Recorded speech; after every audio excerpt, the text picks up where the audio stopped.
Chief justice साहब से उम्मीद है आपको? जी मैं बोल रही हूँ, मुझे उम्मीद की बात नहीं है, ये उनका काम है, वो बैठे हैं वहीं पे। उम्मीद क्यों मैं लगाऊं, उसका काम ही यही है, वो चीफ जस्टिस है, वो नोटिस ले। क्यों 41 दिनों से ये खानदान यहाँ बैठी है, क्यों 2 दहाइयों से जो मसला चल रहा है उस पर किसी ने कोई भी काम नहीं किया है। 2 दहाइयों से लोगों को एक्स्ट्रा जुडिशली आपके अदारे किल कर रहे हैं, डेथ स्क्वाड बनाए गए, डेथ स्क्वाड को मुसल्लह किया गया, जो आम बच्चों को मारते हैं, औरतों को मारते हैं। इस पर तो मुझे उम्मीद नहीं, उसकी जिम्मेदारी बनती है। अगर वो अपनी जिम्मेदारी को नहीं जान पा रहा है तो ये मेरी गलती नहीं है, ये उसकी गलती है। उसको अपनी जिम्मेदारी मालूम होनी चाहिए कि इंसाफ का मतलब क्या है।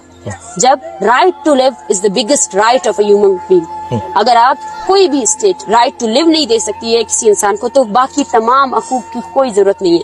ये लोग, आप इनकी हालत को देखें, इनके पटे हुए कपड़ों को देखें, इनके हाथों में जो तस्वीर है ना पुरानी पटी हुई है, ये इतना भी अफोर्ड नहीं कर सकते कि एक तस्वीर नहीं बना सके। यहाँ ऐसी फैमिलीज भी है जिनके पास उनके बेटे की पासपोर्ट वाली तस्वीर है और कुछ नहीं है, और कुछ भी नहीं है, शनाख्ती कार्ड भी ये लोग उठा कर लेकर गए हैं। अच्छा, ठीक है, और ये फिर भी आपसे सेंधक का सोना नहीं मांग रहे हैं, ये आपसे ये नहीं मांग रहे हैं कि सुई गैस को 56 से लेकर आज तक आप लोगों ने अपने हर गली कूचे में पहुंचाया, लेकिन बलोचिस्तान में जहाँ से वो निकल रही है वहाँ उसको नहीं दिया। ये आपसे तालीम की हकूक नहीं मांग रहे हैं, ये आपसे सेहत नहीं मांग रहे, मांगना तो चाहिए था, मांगना चाहिए था। रेकोडिक में जहाँ पे आपने एटॉमिक वो किया, वहाँ पर आज भी लोग जो है ना इर्रिवर्सिबल डीएनए चेंजेस की वजह से कैंसर ज्यादा है, लेकिन वहाँ पर कोई नॉर्मल हॉस्पिटल भी नहीं है जो लोगों का इलाज कर सके। ये तो बुनियादी जरूरियात है, आप इन जरूरियात को एक साइड कर दें।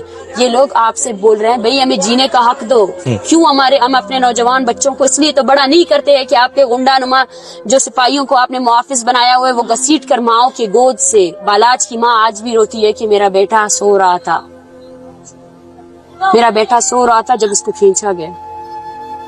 वो आज भी जब भी सुबह हमारी कैंप की सुबह उसकी आंसुओं से होती है, और जब वो रोती है तो ये यहाँ इस कैंप में मौजूद जो 100 खानदान है वो भी उसके साथ रोते हैं।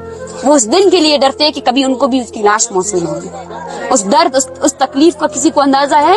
ये सारे लोग आपसे बोल रहे हैं भाई हमें जीने दो, ले जाओ सारे वसाइल, हमें जीने का तो हक दो। क्या वैशी हो तुम लोग? मुसलमानियत के नाम पर तुम लोगों ने ये मुल्क बनाया था, कौन सा इस्लाम है आप लोगों का? ऐसा तो कोई गैर मुस्लिम भी नहीं करता जो तुम लोगों ने जबर हमारे मुल्क पर, हमारे जमीन पर डाला हुआ है।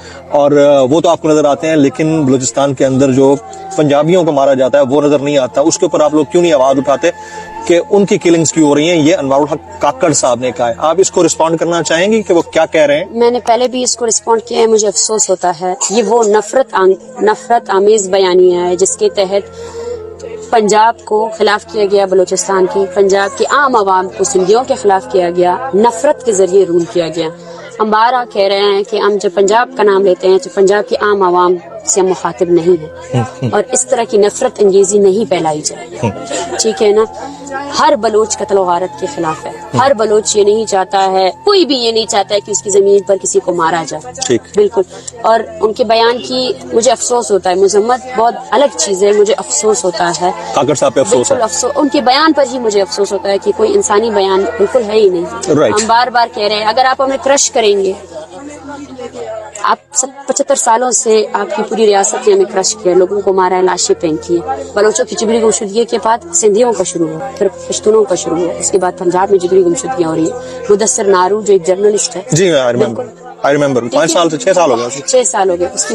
उसकी वाइफ वालदा जी जी जी, ठीक है ना। उसका बेटा जवान बच्चा है, वो तकलीफ जो है ना, वो तकलीफ मुश्तरका तकलीफ जो इस कर्ब से गुजरा है वो बेहतर समझ सकता है। मेरे बाप की इन्होंने लाश फेंकी, मुझे समझ आती है।